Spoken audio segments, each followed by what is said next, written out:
Bismillahirrahmanirrahim. Assalamualaikum warahmatullahi wabarakatuh.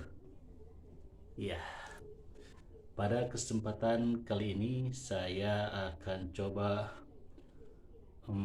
berbagi ya sedikit pengetahuan saya tentang penyebab turun naiknya emas. Ya, ini saya udah rangkum dari berbagai sumber. Ada 5 macam penyebab turun naiknya emas. Kesatu, ketidakpastian kondisi global. Jadi ini maksudnya kalau terjadi suatu krisis ya di suatu negara atau di dunia. Contohnya perang seperti sekarang, perang Rusia sama Ukraina. Itu menyebabkan emas naik.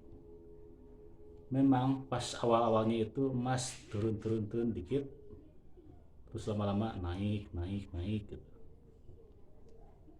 Itu yang sudah terjadi dari jejak rekam dulu ya, tahun-tahun yang lalu.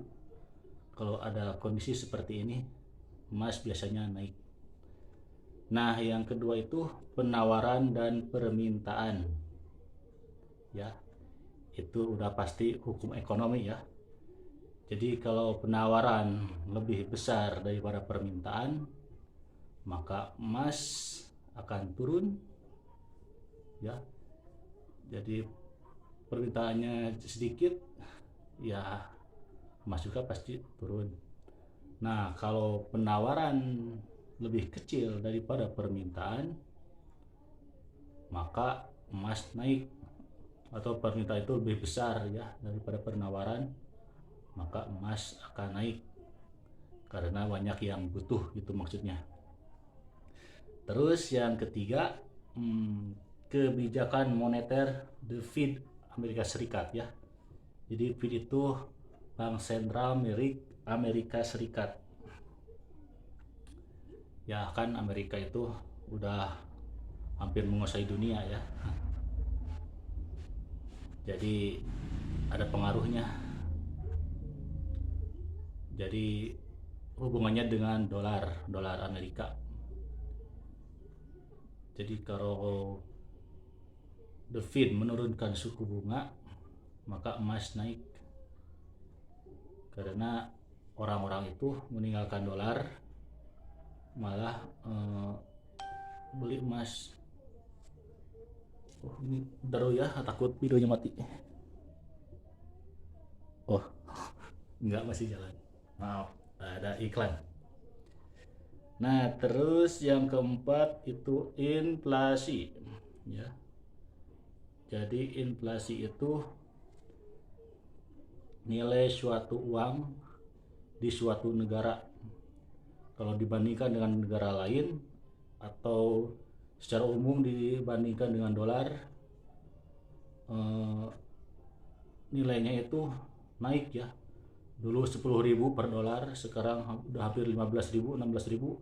Nah, itu nilai uangnya turun atau inflasi, maka emas akan naik.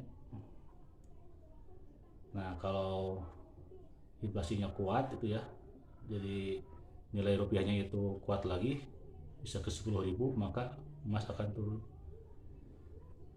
Nah, yang kelima, nilai tukar dolar Amerika Serikat. Ya, ini masih berhubungan dengan inflasi ya. Jadi kalau emang tadi udah bilang dolar menguat, emas turun ya. Oh, gini gimana itu balik. Nilai tukar dolar Amerika Serikat ya. Ini di negara kita kan rupiah ya. Kalau rupiah menguat, emas turun. Kalau rupiah melemah, emas naik. Kalau rupiah menguat, emas turun, berarti dolar melemah ya. Tapi belum tentu melemah sih, cuma rupiahnya aja yang merasa kuat gitu ya. Jadi kebalik-balik. Oke, mungkin itu dulu ya 5 penyebab turun naiknya emas. Yang ke satu tadi ketidakpastian kondisi global, yang kedua penawaran dan permintaan emas, tiga kebijakan moneter Bank Amerika Serikat, the Fed ya, yang keempat inflasi, yang kelima nilai tukar dolar Amerika Serikat. Ya segitu aja ya, terima kasih. Wassalamualaikum warahmatullahi wabarakatuh.